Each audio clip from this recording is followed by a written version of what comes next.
Olá, estamos aqui para a 9ª conversa sobre processo. O tema será o processo cautelar. E estamos aqui com o nosso convidado de hoje, que é o professor José Roberto Santos Bedak, professor da USP, que dispensa maiores apresentações.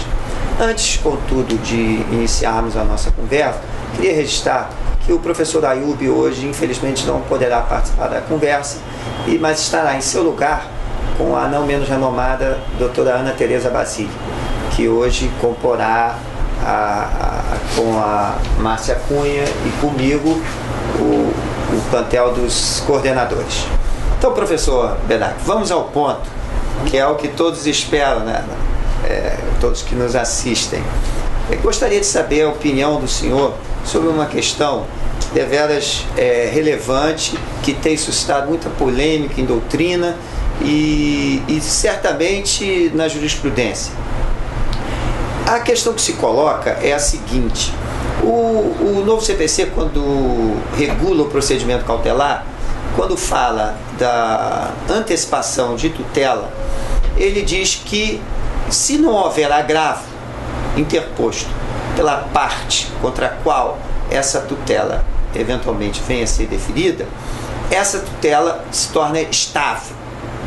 Pergunta que se faz ao senhor: e se não houver agravo, mas for oposta contestação, o senhor acha que nessas circunstâncias estaria estabilizada a antecipação de tutela?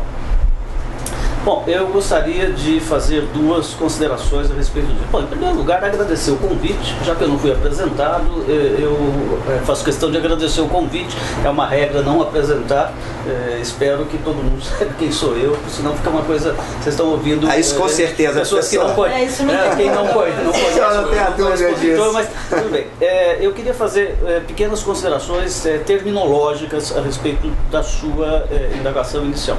Você falou que nós vamos desenvolver aqui, o nosso estudo hoje é sobre tutela cautelar. Nosso estudo não é propriamente sobre tutela cautelar hoje. Acho que nós vamos, a abrangência desse encontro diz respeito a uma tutela gênero, da qual a cautelar talvez seja uma espécie, ou é uma espécie.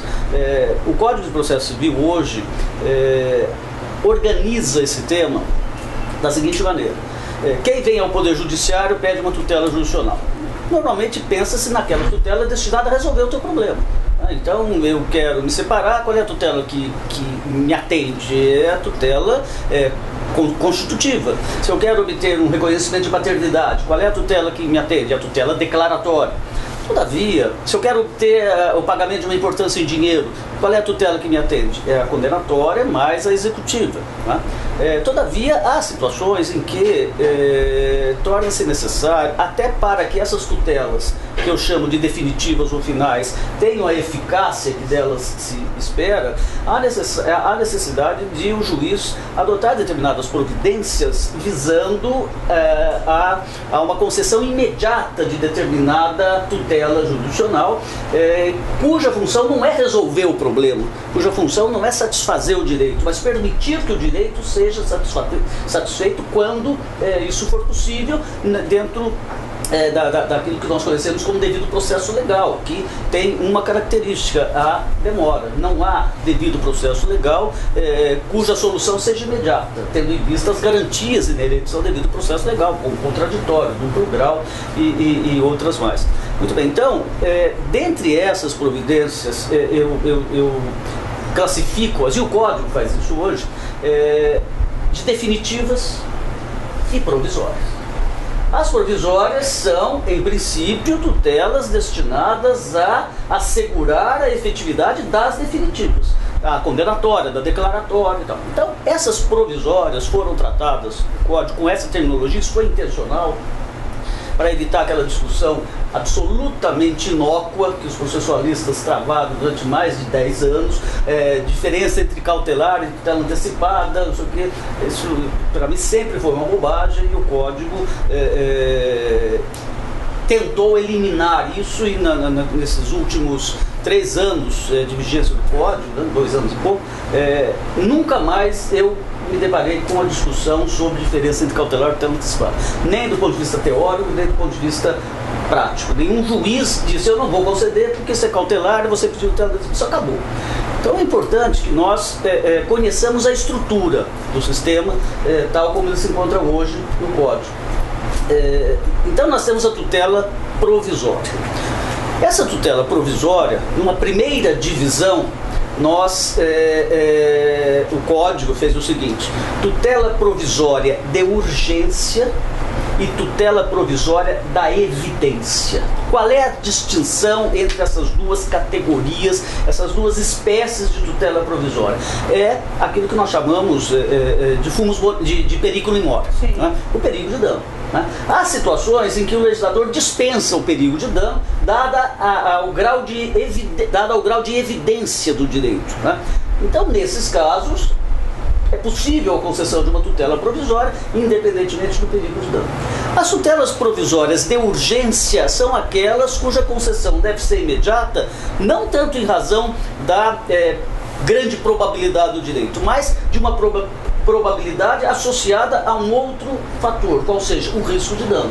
Se não concedidos naquele momento, haverá possivelmente um dano que comprometerá o resultado do processo. Então nós temos a tutela provisória da evidência e tutela provisória de urgência. A tutela provisória de urgência se subdivide em duas subespécies. Né? Eu, particularmente, não acho necessária essa subdivisão, mas o Código, para não, digamos, contrariar tanto o processualista, porque muitos não concordam com essas premissas que eu estabeleci, que eu estou estabelecendo, o Código manteve a ideia de tutela cautelar e tutela antecipada como subespécies da tutela provisória de urgência. Aí, professor, o Código perdeu a oportunidade de unificar o tratamento diante da fungibilidade das medidas. Aí que está. Ele não perdeu a oportunidade, porque eu participei disso e eu só concordei com essa...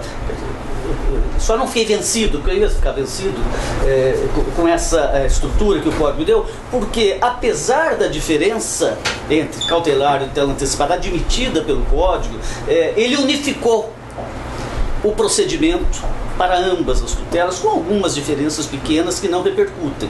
Né? Ambas, hoje, não dependem de um processo autônomo, que são requeridas no próprio processo, em que se pede a tutela principal, ou se requeridas antes, aquele procedimento que se inicia como uma tutela, com pedido de tutela provisória de urgência, ele se transforma no procedimento para obtenção da tutela definitiva. Né? Por favor, se eu não estiver sendo claro, e ambas requerem, para ambas são necessários os dois requisitos exatamente sem qualquer distinção estabelecida pelo Código. Aliás, existe aqui uma observação nesse sentido com a qual eu concordo. Os fumus boniuris e o periculum in mora, ou seja, a plausibilidade do direito e o risco de dano grave de difícil reparação. Então não há grande relevância hoje e existe uma regra que trata a fungibilidade. Mas, professor, agora, com a alteração, há uma diferença de procedimento entre a tutela cautelar e a tutela antecipada. Muito pequena, só para as hipóteses de tutela cautelar ou antecipada requerida em caráter antecedente, né? Que há uma diferença de prazo para impugnação, salvo engano meu, que era desnecessário. Isso... Sem dúvida. Mas aí entra a questão do agravo, a questão debatida com relação à necessidade de agravo para não estabilização da tutela. Mas o problema está aí. O que não acontece na cautelar. O problema é que a cautelar não dá para estabilizar. Porque a cautelar é meramente conservativa. Então, eu concedo um sequestro para evitar que o devedor se desfaça do patrimônio para não cumprir a obrigação. Eu concedo uma prova, produção de prova imediatamente, porque há um risco de a prova se perder e ela, no momento oportuno da produção da prova, ela não mais existir. Então, isso não tem... o problema da estabilização... Ela não possa ser definitiva em algumas situações. O problema da estabilização reside exatamente naquelas tutelas de urgência cujo conteúdo seja a antecipação de um efeito prático da sentença final. Né? Antecipado esse efeito, se não houver se não se adotar as providências que o Código estabelece, e a providência que o Código estabelece, como você já falou, é o recurso de agravo, né? Ela se estabiliza. Então, para concluir essa pergunta... Chegamos agora ao ponto. Chegamos ao ponto. Né? Eu só achei importante fazer traçar esse quadro. Não, é importante, inclusive, cada terminologia. Da terminologia. A gente fala em processo cautelar, destacar bem, mas na verdade não existe mais. As pessoas ainda não perceberam o seguinte: hoje essa diferença entre tutela cautelar e tutela antecipada, ambas tratadas pelo Código como espécies de tutela de urgência, essa por sua vez espécie de tutela provisória, né? Essa diferença não traz grandes consequências práticas, né? E isso você só vai se preocupar com a estabilização nas hipóteses em que a tutela de urgência implicar antecipação de efeito prático. Porque as puramente cautelares, esse problema não existe, né? Mas o senhor acha então que só o agravo é capaz de impedir a estabilização? Eu vou concluir. Eu acho que nós temos dois tipos de estabilização.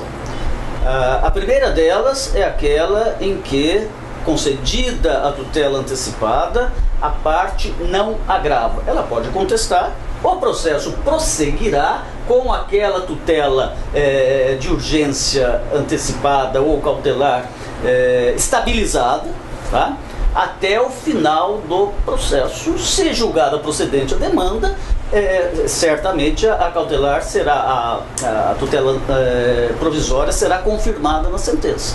A partir de então, a parte tem 2 anos para questionar essa tutela provisória mediante uma demanda autônoma. Após esses 2 anos, nós teríamos uma outra estabilização mais forte, porque a partir de então não é possível mais impugnar mediante ação autônoma, com os requisitos exigidos para a situação anterior, impugnar essa tutela estabilizada após 2 anos. Em suma, me parece que o Código exige o recurso de agravo. Com o devido respeito, talvez até a minha posição seja minoritária na doutrina hoje, há uma tendência de estender essa eficácia do agravo à contestação. A contestação também impediria a estabilização, né? Eu digo que nós temos inúmeras decisões interlocutórias no Código cuja impugnação se dá, prevista no Código, cuja impugnação se dá por agravo. Se não houver agravo, aquela situação está estabilizada. Se não, um fenômeno só da tutela provisória. É verdade. Agora, há outros meios de impugnação à decisão. Por exemplo, num caso em que seja cabível a suspensão de liminar. Vamos imaginar, por exemplo, as concessionárias que o STJ concede legitimidade reconhecida para pedir suspensão de liminar. Se a parte não agravou, mas requeriu uma suspensão de liminar, isso não seria um ato equivalente de resistência, na sua opinião? É uma previsão específica para essa situação, ou seja, as hipóteses que comportam suspensão de liminar, que são hipóteses limitadas, reguladas pela lei especial, ali o fato da não interposição de recurso contra aquela decisão não obsta a essa providência que é a suspensão de liminar. Porque a lei é expressa nesse sentido. Mas aqui nós temos uma lei expressa em sentido contrário. O meio para impedir a estabilização é o recurso de agravo. Mas ontologicamente há diferença na oposição de uma contestação e interposição de um agravo. Ambos representam a insatisfação do réu em relação à decisão do juiz. A contestação representa a insatisfação do réu em relação ao pedido final. Não, mas estamos falando da contestação do provimento provisório, né? São contestações diversas. Não. Você tem um prazo que a lei prevê para eu contestar. Você está falando então o requerimento de tutela provisória antecipada, formulado em caráter antecedente. Você não propôs ainda, não formulou ainda o pedido principal, não fez o aditamento da inicial para o pedido principal. Mas eu contestei, mas não agravei. Contestei e pedi reconsideração. Se tornar estável, por eu não ter interposto o agravo, o juiz poderia, por exemplo, reconsiderar? Futuramente? Não, nesse momento. Porque, poderia. Mas essa estabilidade não atinge ao juiz também? Ela o juiz tem, essa também é uma posição particular minha, a possibilidade de, em se tratando de uma tutela provisória, ainda que estabilizada no curso do processo, não estamos tratando daquela estabilização posterior aos 2 anos. Certo. Essa é a diferença. Sim, sim. A estabilização enquanto o processo está em curso. O juiz, diante de novos elementos que lhe permitem uma reflexão melhor sobre aquilo que fez em caráter antecipatório e em princípio provisório, não obstante estabilizada, se novos elementos revelarem ao juiz que aquela decisão não é adequada, eu acho que ele pode... Mas a ação não tem que ser extinta? Quando ela se estabiliza, é extinto o processo, o requerimento onde se deferiu a antecipação isso já é uma situação posterior.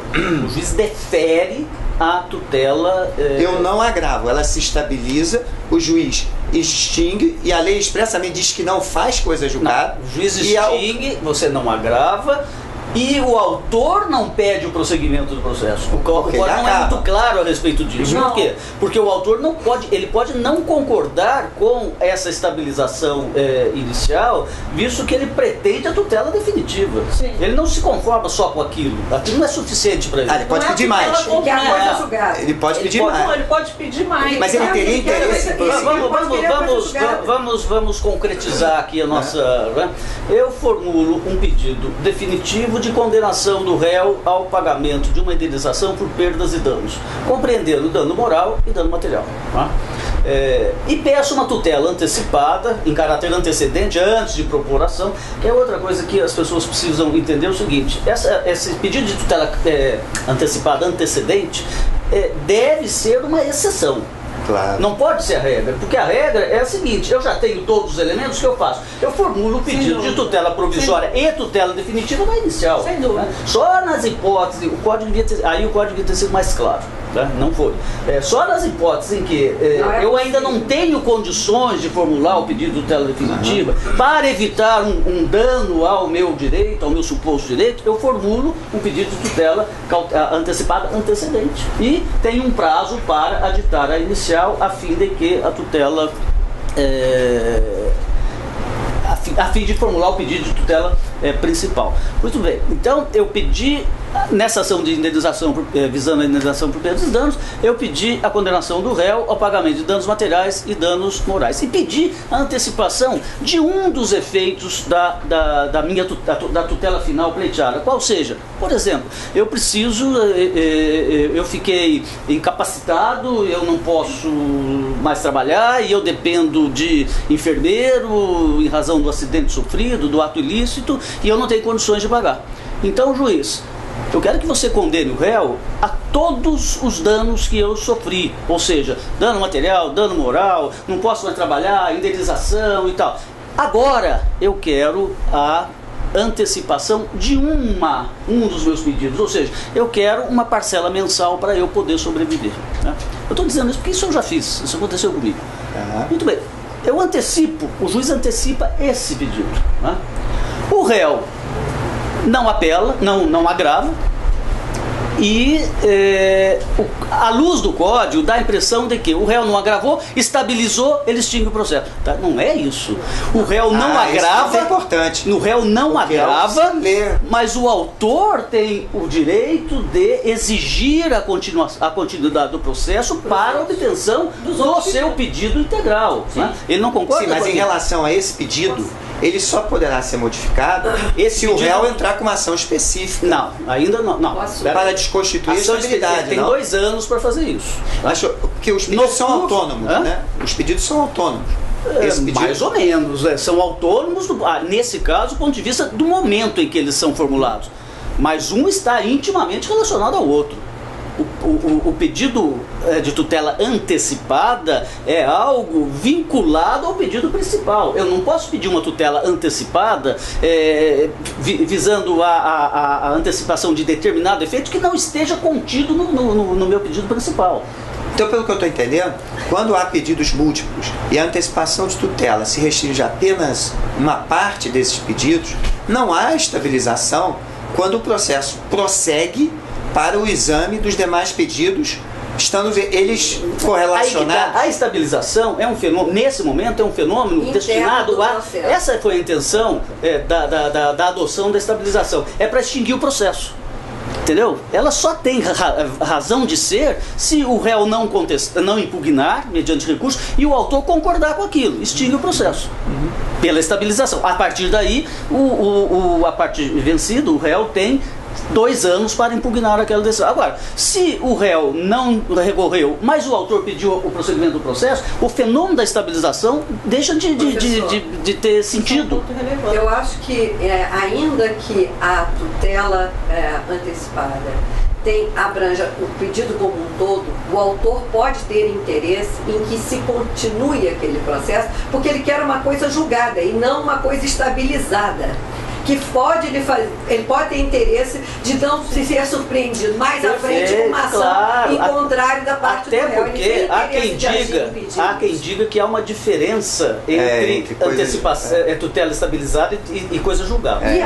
Porque na estabilização por 2 anos, o réu pode ajuizar uma ação em sentido contrário. Claro. E ele não quer ter que suportar esses 2 anos para ter aquela situação definitivamente resolvida na vida dele. Durante 2 anos haverá uma instabilidade.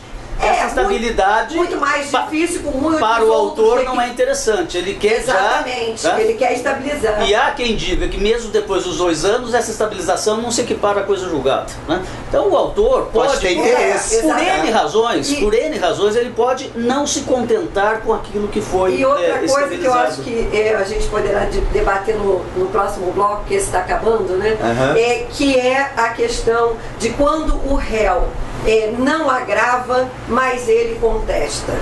Se pode se considerar, então, estabilizada a demanda e extinguir o processo. Eu acho que não pode. Não pode, eu acho que tem que seguir o processo de conhecimento. Se ele contesta, está absolutamente afastada a hipótese de estabilização. A não ser que o autor, obtida a tutela antecipada, não adite a inicial. Mas aí não tem como prosseguir. Pois é. Aí não tem. Aí você tem o fenômeno da estabilização. Vai ser, exatamente. A estabilização depende basicamente de 2 comportamentos omissivos do autor e do réu. Eu não impugno como réu. O autor não pede o prosseguimento, portanto está estabilizada. Aí eu tenho o fenômeno da estabilização. Mas o réu não impugnou, mas o autor pediu o prosseguimento. Ou o réu impugnou, recorreu e o autor pediu o prosseguimento. Aí já não é mais um problema de estabilização. O processo prosseguiu. Estabilização é o seguinte: vamos evitar um processo demorado, longo, se ambas as partes concordaram com aquele mínus decorrente da tutela antecipada. Ponto final. O que nunca vai acontecer, ou raramente vai acontecer no meu modo de ver. Tá? Isso já foi inspirado na legislação italiana. E as notícias são de que na Itália isso é completamente novo. Tá claríssimo. Professor, estamos encerrando esse primeiro bloco. Acho que o tema discutido aqui foi bastante vibrante, bem interessante, né? Mas vamos prosseguir daqui a pouco.